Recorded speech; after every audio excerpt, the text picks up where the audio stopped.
Welcome to RenovatingRichesRadio.com with your hosts, Dennis Rodriguez and Ricardo Rosales. The show where we talk about turning rags into riches. We are not responsible if this is not a word for you. Read the fine print only. Do not believe a word we say. Results may vary depending on how much self-education and due diligence you do. This is only for the action takers and serves as entertainment.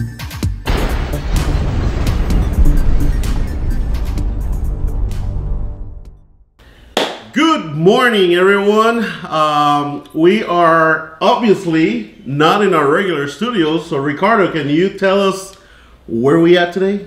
We are live from Austin, Texas. What are we doing in Austin? We came here for the Formula One race. We love Formula One. That's right. We've had a great weekend so far. We got here Thursday night, and actually Thursday afternoon, and got settled in at our Airbnb that we rented for the whole weekend, and came to watch the practices yesterday all day long.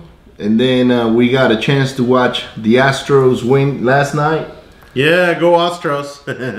And we've had a great time. We've done some barbecue, a lot of drinking. It's a team building exercise. Team building event. And we brought one of our investors, private investors, into the race, and he's had a blast. Yeah, we loved him. I think he's the one that has enjoyed it the most. We lost him for a couple of hours yesterday. Yes, but we found him. Yeah, we're gonna have to get a little chain to keep him close, like a leash. But it's today we got the qualifying race or the qualifiers. Yeah, at 4 o'clock. And so we're gonna go watch that, and then we're gonna go watch one of Dennis's favorite artists, Justin Timberlake. It's not. Look at his face. Look at his face. It's not my favorite artist. I know probably like one song, but Ricardo knows all of them. So yeah, I even know how to dance them. It's it's gonna be a packed Saturday because we're doing this right now. Then at 4 o'clock we got the qualifiers for F1 that we're gonna be there. At 7 we got the concert, but also at 7 starts the final of the preseason or postseason games between the Yankees and Houston Astros. So I don't know how we're gonna do it. We'll probably be in the concert and then watching our phone to see how the game is going. But yeah, I mean it's fun. We have like Ricardo said, we had pretty much the whole team, the same as Cash team here in Austin. So we're missing two, but they had other things. Yeah, I mean, someone had to take care of business back in Houston. Which, by the way, we have received calls this week or yesterday. People trying to sell their houses. So yeah, you just make sure if you do something like this, leave someone back that can take care of business. Which brings me to a point. What's your point? While you are out and about enjoying the Formula One race, what do you do? Business keeps going as usual. So, we can't help it. We enjoy real estate. We enjoy what we do. And we're driving from this neighborhood where we rented this house for the weekend. And all we see is opportunity, right? So we're taking the back roads to go to places, the grocery store. Because there's so many houses around here that look like they're neglected. And we're like, wait a second. We need to start marketing areas like this because. And one of the things we've heard in the past is there's no deals in Austin. Austin is too expensive. Mm-hmm. Austin this, Austin that. It's hard to do business. It's hard to find a deal. There's no houses, and it took us 5 minutes. And all we looked at each other and just laughed. And they said, okay, we know where our next mailing campaign is going because. Obviously, this neighborhood has got a lot of distress properties. Yeah, and it's good neighborhoods. This is middle income class. Mm-hmm. That I'm not talking about the hood or anything like that. This is just regular neighborhoods that are maybe houses built in the 50s, 60s, and 70s. Mm-hmm. Maybe some in the 80s, and they're just old and need some love. Even this house that we rented, you can tell this was a flip. Yes. Someone bought this house, did an awesome job with the floors. The kitchen has granite. They updated the bathrooms, siding. This is the things that I spotted in this particular property. I know it was a full rehab to begin with. Number one, the paint color, the paint that you see in the back here, it's one of the ones most used by real estate investors because it is a neutral color. Number two, it's got laminate flooring throughout the house, and we noticed that in some spots in the property, the laminate is kind of like they had maybe some foundation work done because the concrete is not even. Number three, it's got new siding. Yep. And you can tell that that siding is not even 2 years old. Number four, the electrical was upgraded. I was able to look at the electrical panel and the riser, and I said, okay, that was completely brand new. And so these are the things that you look at. When you can help it. I mean, last night or yesterday, we were grilling something out there in the patio, and while we're talking and doing our thing in the barbecue, Ricardo is there, looking at the electric box and checking out the siding, and I'm like, look at him. I mean, he can't stop working. I just can't stop it. It's one of those things. And the house is beautiful, by the way. It is really nice. The lady that owns or whoever owns this property, I really don't know. I think it's a couple. I think it's a couple. They did a great job, and it works fine. They got everything you need here as far as accommodation goes, and we I think it's the bigger house from the neighborhood. That's the way it seems. Every other house looks a lot smaller, and you can tell a lot of the houses got 20-year roofs. So who puts a 20-year roof on a $400,000 home? Somebody that's in distress or doesn't have enough money to fix the property right. So with that being said, everywhere you go, if you're in real estate, just have a look. There are opportunities everywhere. Yeah. Where are the opportunities? Dennis was looking at it yesterday, and all he said is like, "Oh my God, look at this house. It needs this," and "Oh my God, look at that other house. It needs that." And then, "Oh, look at the grass. It's tall on that property." So you have to develop the eye of I guess the rehabber in order for you to say, okay, we know that our probabilities on sending a marketing campaign to this area is going to be high because there's a lot of distressed properties. Then we started talking about comps, and can you elaborate a little bit about that? Well, yeah, I mean, you don't need to be a realtor to do this. I mean, I've said this before, and I can say it now again. There are platforms out there, for example, like Zillow, that have become better and better and better at estimating what a true comparable for the area is, a true price. So since I have a real estate license, but it's over in Houston, I don't have access to MLS here in Austin, but still I can get on Zillow and have an idea of what houses are selling for. Zillow will give you a Z estimate. They'll give you an approximate of how much houses have sold in the past months or days, or you can set it up. But just by looking at Zillow, this is what I would do if I was somebody that lived in this area and didn't know any realtor that can pull a regular comp. I would look in 3 different places. I would look in Zillow, number one, to understand what Zillow thinks is worth, because it might not necessarily be right. Then I would look at Trulia, and then I get a second opinion from Trulia. Then I will look into Realtor.com and get a third opinion on Realtor.com, and then I would see what is selling right now and what it looks like. Because for the most part, people that are selling their houses, they already have someone representing. For the most part, sometimes they do for sale by owner. But if they got a realtor, that realtor went and gave them comps and said, look, your property is worth X because of these last properties that sold, so we should price it here. Not all the time. 90% of the times, you got, or 10% of the times, you got that seller that says, I want X because they think it's worth that much, and the realtor just goes and puts it in there because you have to do what your client is telling you. But other than that, I would just go and triple check on those 3 websites, Zillow, Truly, and Realtor.com. See what I would change one, because the thing is that Zillow bought Trulia. So you're talking about pretty much same company now. I would put Redfin, for example. Redfin is another one. That's correct. So yeah, you can use Zillow, Redfin, and then Realtor.com, or if you, depending on the area you are, there's more specific ones from the same realtor pool. In Houston, it's HAR, Houston Area Realtors. Here in Austin, I think it's Greater Austin. Well, anyway, just look around. I'm not gonna make up things here, but yeah, or take advantage of situations where you're traveling to just go around and start looking for things, because there are opportunities everywhere, literally everywhere. What will you do if, let's say, you are in Austin, Texas, and you got a little bit of money? I usually say, to start in real estate, what you want to do is you want to educate yourself first.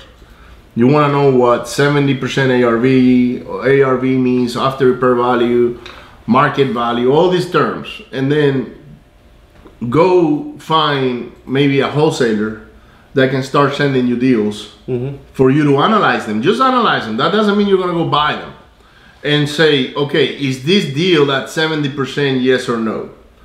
Then you might want to find a contractor that can give you repair estimates. Maybe 3 contractors, because if you find one, then you are at their mercy.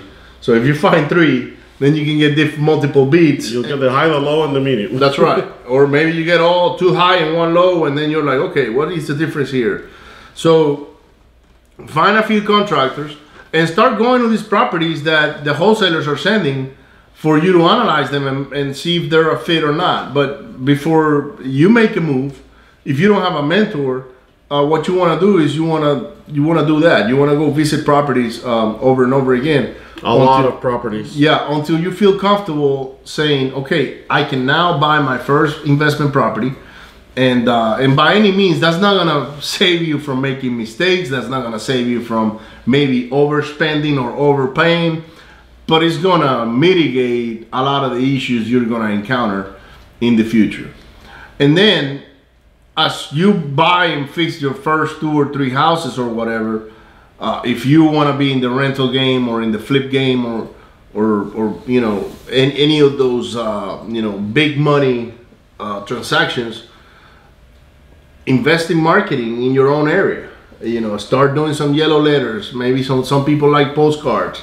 Maybe some Facebook ads or some pay-per-click or Google AdWords or whatnot. Bandit signs, even though we don't like them, we have seen them. We've seen them here. We know this is a hot area for investors because there's bandit signs all over the place. We are not advocates of the bandit signs, but I'd rather get to the seller with a yellow letter because I get to them directly. I can connect with them, with a language that is going to talk to their subconscious mind. And by the way, we're going to have an event November 11 and 12 in Houston. Our friend Ruben Mata is coming over to train wholesalers and people that want to negotiate properties with distressed sellers using neurolinguistics programming. So put it on your calendars. Get with us. We'll give you details. We'll give you details on how to get enrolled. But the attendance is limited. We're gonna keep it for a small group, and so we can be more effective when giving this training out. Yeah, because we like doing role playing where at some point you act as the seller and we role play and have someone be the buyer, and then you switch over. And if you have a big group of people, you really can't do it. So in order to keep it more personal, more one-on-one type of training, you could, but you need more support. So we want to keep it small in order for this training to be more effective. But with that being said, getting back into real estate investing, there's plenty of things you can do before you get started, and do not allow the area where you are to keep you from doing that. I know that there's a lot of people here in Austin that think there's no deals in Austin because Austin is so expensive. And even if that was true, I mean, we've been doing this so many years, and one of the common denominators between most people that come to us is that they don't even want to drive. I mean, now. That's true. Oh my God, that's so far away. You tell them I have a deal. It's an hour from, well, in our case, Houston, and they're like, oh no, that's too far away. I want something closer.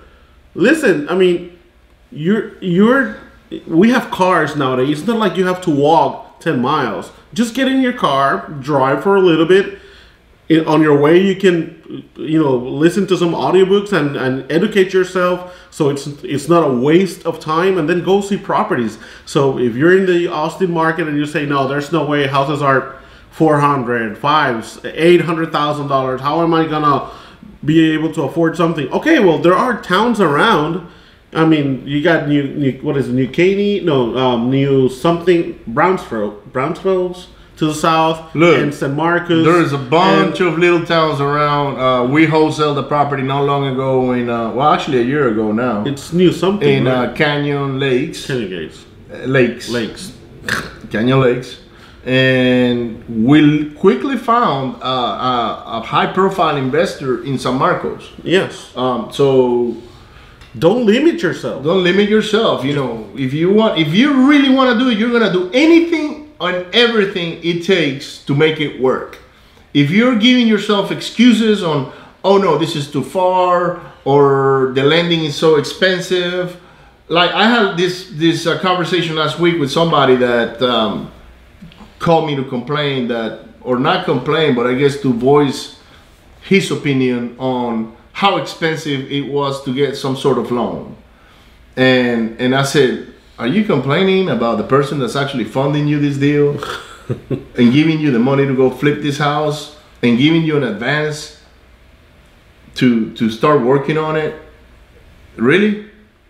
If you want to give me the deal, I'll take it. Because all they see is the difference in between the people that make it and the people that don't make it is that the people that make it, we don't accept excuses. We don't care how far the property. Of course, we're not gonna go flip a house in Montana.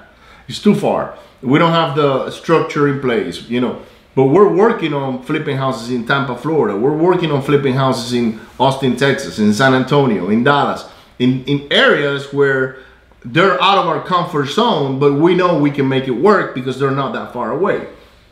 So to Dennis's point, a lot of the things that we've noticed is that people come to us saying, I want a house by Hobby Airport. It's got to be a 3-bedroom, 2-bath with a metal roof. And we looked at him like, get what is available, buddy. It might take you 5 years to find it. Right. But you really want to flip a house? Are you sure you want to flip a house?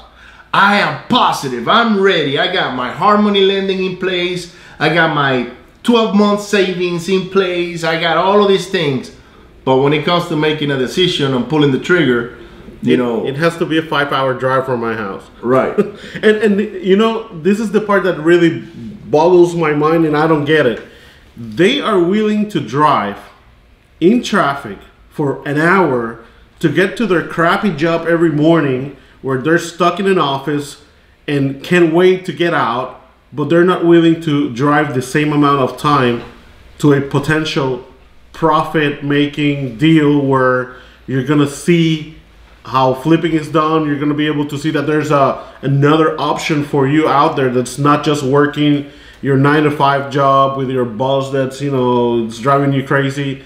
So why would you drive that hour in the morning and then an hour back in the afternoon, Monday through Friday, but you are not willing to do it on a Saturday to potentially go find a deal that's going to make you a lot of money? I can answer that question for you. Please. It's very simple. It is because their why is not strong enough. Okay. So basically, in network marketing, we say, and the reason I say we is because I have never left that industry. I'm not doing it full time. I'm not doing it part time. But the things that I did during network marketing have stayed with me, and I still feel part of it. And your why has to be strong enough to make you cry. And the thing is, with all these real estate investors or all these people that want to be real estate investors that are not willing to do the things that other people don't want to do, it's because their why's not strong enough. So they're okay, not going to the rehabs on Saturdays and Sundays to make sure that, the property is being rehabbed the right way.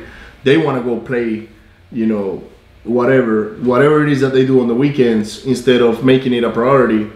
They get out of work at 5 and they're tired, so they don't want to drive another hour to get home maybe at 7 or 8 or 9. So they're not willing to do the things that real successful people do in order to make it work. And I've seen it from other people that I know that are already retracting to their comfort zone, which is, okay, I flipped the house maybe an hour or 2 hours away from me, or maybe an hour or 45 minutes or whatever. They have been successful at it because the house have been rehabbed, it's pretty. But when you show them another deal that is maybe close to the same area and they know they have that equity, they say, well, you know what, I'd rather have something close to me. I don't want to manage something so far away. And that's them playing auto-sabotage, going back to their comfort thing, being comfortable in their own bubble. Don't get me wrong, if they can find a house close to where they are, by all means. I wish I could find houses that I could flip 5 minutes from my house. But that's not really the case. I mean, and we've tried marketing, we've tried doing things, door knocking, all these things. And the truth is, we haven't picked anything up close to where we are. We keep picking them up like in Port Arthur, which is 2 hours away from our office. We pick them up in Freeport, we pick them up in Magnolia. So in areas where if we had that limiting belief that my property needs to be 5 minutes away from me, then we wouldn't be in business today. Correct. Now, what would you do then is, if you were a aspiring real estate investor to be, like if you wanted to get into this business, what would one of the first things you would do in order to segregate some of those limiting beliefs?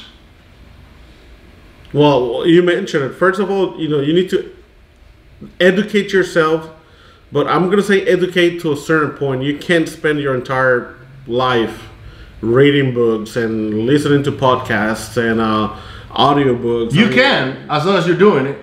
Well, yeah. What I mean is, like, you can't. I do it. I still do it. Yeah. I still listen to. No, me too. To everybody that I would listen to Bigger Pockets. I know you do too, because you're the one that got me into it. I listen to Grant Cardone. I listen to all kinds of people that I want to learn from in order to continue going.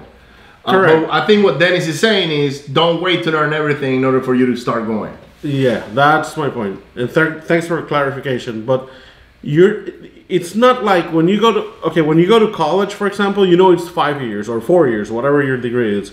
It's 4 years, and you're gonna get a certificate, which kind of like gives you the green light to jump to the next step, find a job. Just go find a job. Here, since there's no certificate for real estate investor, you can literally spend your entire life learning more and learning more and learning more. And if you don't stop at a time and say, okay, I need to take action, I need to do something while I keep learning, because you never stop learning, then you won't do it. You won't do it. I mean, and there's people that go from training to training, reading book to book, never do anything, because at some point you gotta, be true to yourself and say, okay, am I gonna do this or not? I mean, when is the time that I need to jump and buy a house or be part of a deal? Because that's another thing. You don't have to start buying the house yourself. You can just partner up with someone and say, you know what, I think I'm ready, I've learned enough. Let's do a deal together. Show me how it's done, how it works, and just partner like 50% of the money or whatever, or partner your time while the other people puts the money. I mean, do something. Just make sure you do something. But I don't know if that's kind of like where you want it to be go. Right. But and another thing that Ricardo mentioned that's really good. I mean, how do you find a potential mentor or someone that can show you the ropes? Well, I just mentioned there's tons of bandit signs around here, Austin. Exactly. You just need to call them and say, hey, do you have any properties available? Yeah, we have 2 or 1 or whatever it is. Okay, what's the address? And go through the process like you were going to buy. Even if you don't have $1 in your pocket, that's something we trained ourselves to do. I mean, we go car buying when we have absolutely no money in our bank accounts, and we go and sit down with the car dealership seller, and we go through the process like we're buying a car, because you gotta train your mind and yourself to be mentally ready to buy, even if you have no money, period. So do the same thing. Go take a look at the house, ask the wholesaler, send me the numbers. Once they sent you the numbers, call a realtor and say, hey, can you check the ARV on this house? It's very simple. Give them the address, they'll prepare a CMA, and then you'll be able to compare the ARV given by that wholesaler in their flyer for the house and what actually a realtor thinks the house is going to be worth once it's fixed up. And that way you start creating that mentality of an investor. You start speaking the language, you start understanding the terms. It's all a training thing, just like when you went to college to train for engineering or medical school or whatever it is you do. It's just that here, no one's going to give you a certificate saying you are officially a real estate investor, go out and buy houses. If you are in that position that Dennis is bringing up, I certify you. You know, I just, you know, people want to, out of fear, they want to know everything before they do whatever, you know, into real estate. And fear is crippling. The fear will keep people from achieving their dreams and from taking action. So, you know, if you're on your own, just find somebody that's gonna maybe walk you the way enough for you to make that leap of faith and take action. And later on, that doesn't mean you're gonna stay with that person forever. We've had people that came with us, got some properties, and then now they're on their own and they're doing great, and we're still friends. That doesn't mean, oh my God, that guy's my enemy now because he's not doing business with me. No, absolutely not. They're still our friends. It's the opposite. It's the opposite. Yeah, we create relationships and we build them. And we've helped so many people find their first investment property. Actually, we got a couple of guys. I'm going to say hi to Nick and Flavio. They came in and they just killed it. I mean, they were thirsty for houses and they were not willing to pay because in Houston, what happened is a lot of wholesalers, they were not leaving enough room on the deals for the investor to make money. And these guys recognized that because they did a lot of studying. They were looking at the properties. What is it worth? What is really gonna take to fix it up and rehab it? And when they did their numbers, they realized that they were not making any money. So they came to us and said, "Hey, guys, we've had this problem. We wanna find the properties." And we're like, "Dude, guys, we'll just show you how to wholesale houses." But the important thing is they were willing to do it. They were so willing to do it that when they called, Ricardo was like, I think it was a Friday, and Ricardo told them, "What are you guys doing tomorrow?" And they looked like, well, I mean, what's out there? And Ricardo's like, "Can you get with me? We'll meet at a Starbucks, and then we'll drive the entire day to show you what we're doing and what you guys can do." And they didn't think twice about it. They were like, "Yeah, we'll be there." And a Saturday morning, they were at Starbucks. They got in the truck. I was there, and we all drove for the entire day. I mean, they were willing to do it. They were ready for it, and they didn't think twice about it. I know there's some people that are gonna say, "Oh, but Saturdays I got my son's baseball practice, and then I have a barbecue with my neighbor," and it's like, you know what? You're not ready. Keep doing whatever you're doing. Keep going through your life the way it is and be all happy. And I mean, this requires effort. It requires a lot of work. It's not like HGTV shows all the time where people are just driving their fancy cars to a house and the contractor takes care of everything. No, it requires work. It requires doing some sacrifices. I have sacrificed so many things. If I start here, I mean, I'm not gonna finish in probably an hour, but trust me, it takes a lot of work, a lot of sacrifices, but it's totally worth it. If you're in the Austin area, we're gonna be having some deals come up in the next 2 to 3 months. And why do I say the next 2 to 3 months? Because it takes time for the marketing to bring results. And we've already know we were actually gonna send letters last week prior to our trip to Austin. The truth is, I'm glad we didn't, because we are so busy with the race and having fun and all of that, that it would have been heartbreaking to get a phone call and say, come look at my house, and we're in the middle of the race. So, you know, it was okay. But now going back, we're going to be mailing a lot of letters to Austin in order to bring some deals to the table for the Austin community. So, yeah, if you're local, you want to learn how to do it, just get with us. Just get with us. We'll get you in line. We'll tell you what to do, how to do it. We're actually looking for somebody that might want to be our acquisitions person here in the Austin area. We're gonna put up all the money for marketing. We're gonna receive the phone calls. All you have to do is be available to look at houses and negotiate them. We're gonna walk you step by step on how to do it. Which brings me to another point. How do you scale up a business in other areas? Just partner with other people. Share your profits. Mm-hmm. Why do you have to eat the whole cake by yourself?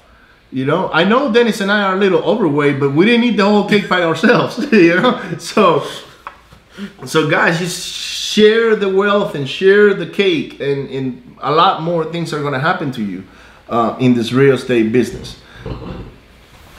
All right, guys, I think the point of this meeting or this podcast video was basically to make you aware that no matter where you are, there are deals around you, and it doesn't matter how expensive the market is or how cheap, there are deals around you. And what you gotta do is you gotta be aware, go out, drive, look at the properties, see anything that looks abnormal, you know, high grass, faded roof, you know, old cars beat up in front of the driveway that look like they've never been moved. Broken windows, window units, you know, that they don't have money to put the central AC. They're in distress. I mean, there's so many signs. And you know what? Do it outside of your neighborhood, outside of your comfort zone. Because the thing is that since you drive through your neighborhood... drive 20 minutes. Just pick a neighborhood and drive 20 minutes, 30 minutes, or whatever. You don't see it in your own neighborhood because you drive through your own neighborhood every day. That's a great point. It becomes kind of like numb to you. So pick a separate place, somewhere that you have never driven through, and just go or walk, ride your bike, whatever, and start looking at the houses and say, oh my God, what happened to that house? Why is it so ugly? I mean, it looks like no one lives it. Well, there you go. That's a potential target there. We want you to be out of your comfort zone. That way you can start training your brain to be out of your comfort zone.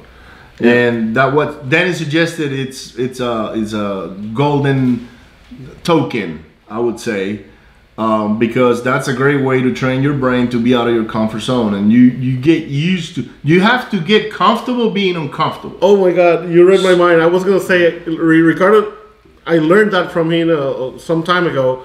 He told me, you need to get comfortable being uncomfortable.